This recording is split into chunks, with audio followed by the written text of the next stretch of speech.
আছে নাকি নাই? আও নাই, আও না আছে তো। সানদিন আমি যে বাগুর কইলাম, পরে তারা দি কেউ স্বীকার করে না। দি বাগুড়ের মাহফিলে আমি কইছি বুড়ের বাক্স লই উঠা দেয় দৌড়, তারা কই তা নাই। আমি আও আছে, আও নাই। আমি কতভাবে বুঝাইলাম, তারা কেউ রাজি হয় না।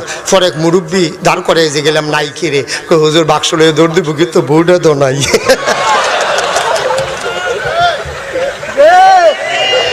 ঠিক কিনা কা?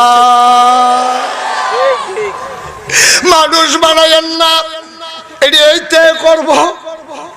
ফেরেশতারা যখন এই কথা কইছে, আল্লাহ তান্ডির কথা শুনছে না, বুদ্ধিপূর্ণ যুক্তিপূর্ণ একটা জবাব দিছে। আল্লাহ কয়, ইন্নী আ'লামু মা লা তা'লামুন, আমি যা জানি তোমরা